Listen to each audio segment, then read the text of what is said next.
Santa. You are a bitch nigga. Wait, hold up. Dear Santa, you are a bitch ass nigga. Oh no, I ain't come looking for no little bars. I ain't got no milk, no cookies, nothing. I came looking for man's butt. Last week in lunch, Riley says to a classmate, "Can a nigga borrow a French fry?" And my first thought wasn't, "Oh my God, he said the word, the N-word." It was, now how is a nigga gonna borrow a fry? Nigga, is you gonna give it back? The Boondocks is one of the most innovative and important cartoons of all time. From the unique characters to the over-the-top antics and to just a pure comedy, the Boondocks definitely changed the game. The show originally started as a comic strip created by Aaron McGruder in 1996. The strip ran for about 10 years and the comic gained so much traction that in 2005, Adult Swim decided they wanted to pick it up and turn it into an animated series. The pilot episode aired on November 6, 2005, and the show ran for 3 seasons. We won't speak about the 4th one, and had 45 episodes.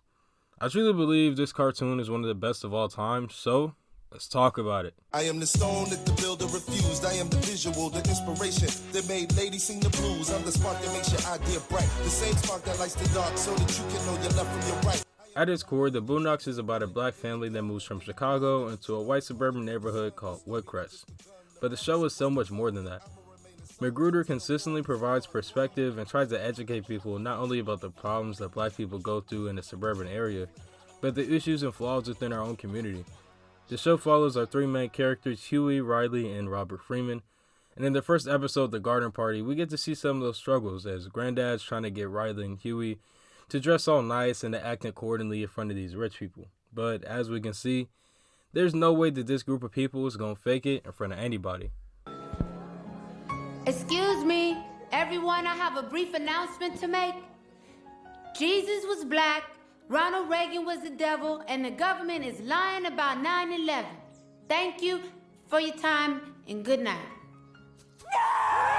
Now let's get it all in perspective. For all y'all enjoyment, a song y'all can step with. When it comes to the characters in the show, everybody represents somebody that you might have known when you was coming up or somebody that you might have seen in your day-to-day life. And sometimes they can be connected to some famous person. In the case of Huey, he's a well-educated revolutionist that is always ready and willing to point out the flaws in society that he feels like holds back his race. He's kind of seen as like the voice of reason, but he can't really find anybody that shares the same messages or beliefs as him. A lot of the times when Riley's finna go do something that's seemingly ignorant, Huey's always right there to point out every single flaw in his idea.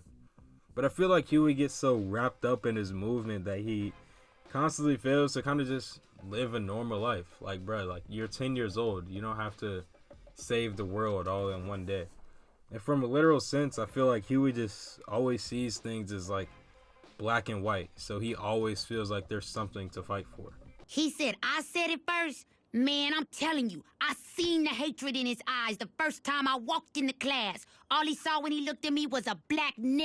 Riley was that young, impressionable kid that lives his life through whatever's going on in pop culture. He was that one dude at the lunch table that wanted to live his life exactly how whatever the hottest new rapper was living his life. If a rapper was to pop out on TV and be like, "Hey y'all, everybody, we wearing our shirts inside out and backwards," Riley would be the nigga that'd come to school the next day and convince you that if you ain't have your shirt inside down and backwards, you was the lamest nigga in the world. He was always just trying to make himself seem like as cool as possible. Man, what was up with them? They was tripping. What we got to eat? Come here! Get your little butt over here! Robert is that out-of-touch old head that really has no idea what's going on in the modern day. Because of that, bro doesn't know how to work any of the new technology and he just shits on any rapper that comes out. He's pretty oblivious to when women is playing him, so that always leads to him either hooking up with a crazy woman or someone that's just trying to snatch his bread. And he's always chatting about how he used to be a freedom fighter and he used to be with MLK and all that. But we all know bro is just capping. I actually sometimes feel like Robert was like one of the most less extreme people in the show, because it just feels like he's just literally a dude that you might have seen at the barbershop coming up. Or hell, he might have actually been somewhat just like your actual granddad. Oh no, this can't be. It says I'm 102% African with a 2% margin of error. I definitely think Uncle Ruckus is one of the more interesting characters in the show, not only because he's a black man that hates his own people, but more so his reasoning as to why he even hates black people in the first place. We found out exactly why in the episode The Color Ruckus, and we learned that his pops constantly isolated, ridiculed, and abused him as a kid. Just having fun with off limits in Mister's house. Nigga, did I just catch you having fun? Mister, I want to be a doctor when I grow up. Nigga, did I just catch you wanting to be shit? Oh, sweet Jesus! Lord have mercy! My baby! Not only that, but he abused his wife, who, by the way, had blonde hair and aspirations of magically getting blue eyes. And we learned that Ruckus's mom is the one that told him that he had revitiligo and that he was adopted. She claims it was to help boost his self-esteem. So from birth, not only was Ruckus taught to love the white man above all else, but to hate the black man at the same time because his dad was just so abusive. But it's not just Ruckus that this Uncle Tom type behavior spread to, because it's in his brothers too. When they was having dinner, his moms was saying, oh, your brother got this amazing white wife and this amazing job working for the white man. These kinds of actions go back another generation with Mister's mom, because she was verbally and physically abusing him too, always telling him growing up that he wasn't never going to be shit in life. So for over 30 years, Mister was dead waiting on his mom to die, because she was just that shitty of a parent to him, and he did the same thing to Ruckus. So this repeated type shitty behavior is just going to cause generational damage. What did you say, nigga? You know what, motherfuckers? Eat a dick, nigga. I'm tired of this mother.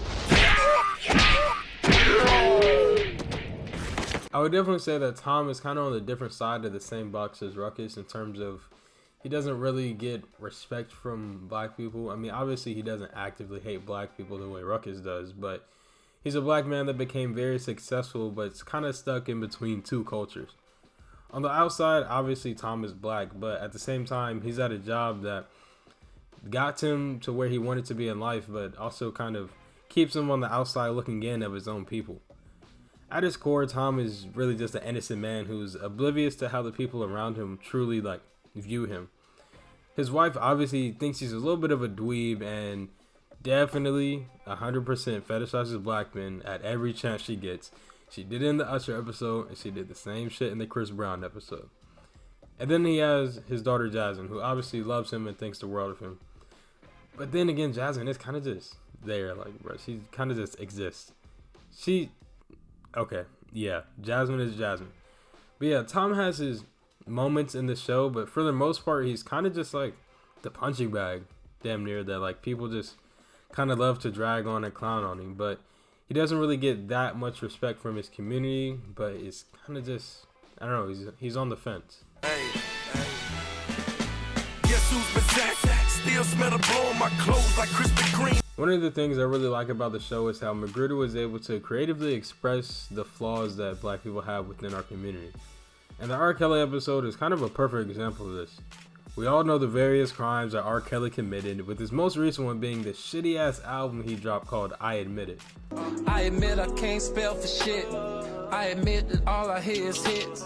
I admit I couldn't read the teleprompter when the Grammys asked me to present. Throughout the episode, there were several problems with how people were reacting to the news that R. Kelly was finna get arrested. I see piss coming, I move. She saw piss coming, she stayed. Yeah, she did, And why but- should I have to miss out on the next R. Kelly album just for that?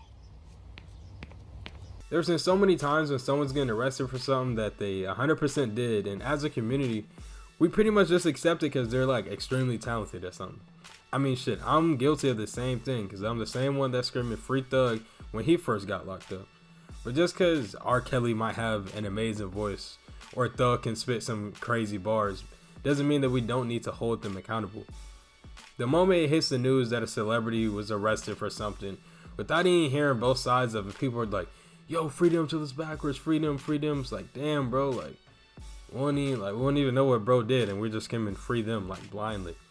Now, of course, you cannot want somebody to go to jail, but I mean, we're talking about a dude in R. Kelly who was literally going to schools and fucking scouting like he was part of the league or something, and then just pissing on minors, bro. This shit just can't be okay.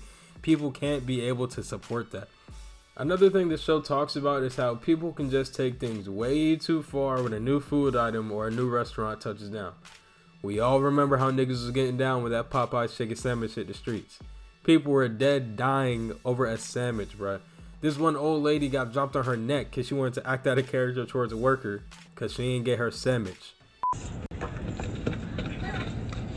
An example of this is in the episode The Itis, when Robert opened up his little soul food restaurant with beds inside of it and everything, which then resulted in everybody getting obese and spending their last dollar just on a meal. Before the place opened, the street and the neighborhood just looked so beautiful and colorful and amazing. There was this park across the street that was just, you can see the birds and hear them chirping and shit. It just looked amazing. But by the end of the episode, that shit looked like the purge shit happened, bro. There's trash everywhere, and then the park became a place where people dead slept on the benches because they went homeless and broke trying to cop them a burger. Aside from some of the serious stuff, this show was just genuinely hilarious. The jokes that these niggas were able to get off is just insane to look back at. Although shows like South Park and Family Guy are still able to get a little bit of their jokes off, there is no doubt in my mind that the Boondocks would not last a single day in today's time. All it takes is one Uncle Ruckus scene alone, and they would have been packed up. Well, black women don't want to be happy. They squeeze out about 7 or 8 of them little nappy-headed chillin' by the time they 21. It's all downhill from there.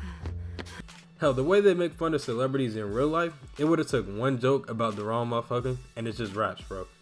The way Magruder was able to make fun of some of like the ridiculous shit in the world that's going on, it's kind of just so creative. And it makes you kind of just look back like, damn, like that shit is kind of stupid as hell, but it's kind of funny to look at. There are so many quotes in the show that people say now, but they don't even know that it comes from the Boondocks. Sorry, man. I'm gonna tickle you again. Wouldn't let that shit happen to me, though. So what's more important, weed or us? Weed.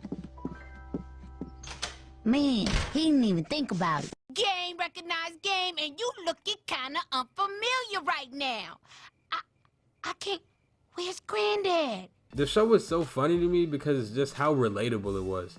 The scene when Riley drank all the orange juice but put the empty carton back in the fridge is just hilarious, bro. Because I know if I was to do some shit like that with my mom's in the crib, I would not be here making this video right now. Rest in peace. The way that Grandad was just so lethal with his belt too, bro. Like you would have thought that this thing did some training for it, bro. Like he would spawn with the belt just there, bro. Like he didn't even have to have no pants on for real. He'll just spawn like that shit's like in his inventory. But watching the Boondocks, there's a lot that you might be able to take away from it. The show is hilarious, yes, but it makes you think a little bit, which is cool because it's just a TV show. Magruder doesn't just critique the black community, but the world in general. And he does it in such a creative and hilarious way that it lets the show still be able to be talked about decades later. The Boondocks is easily one of the greatest shows of all time to me and always will be. The show gave people perspective not only on how we see ourselves, but how others see us. And with that, I'll end with this. Look, fuck you. Fuck the plane you flew in on. Fuck them shoes. Fuck those socks with the bell on it. Fuck your gay-ass fairy accent. Fuck them cheap-ass cigars. Fuck your yuck mouth teeth. Fuck your hairpiece. Fuck your chocolate. Fuck Guy Ritchie. Fuck Prince William. Fuck the Queen. This is America. My president is black and my Lambo is blue, nigga. Now get the fuck out of my hotel room. And if I see you in the street, I'm slapping the shit out of you.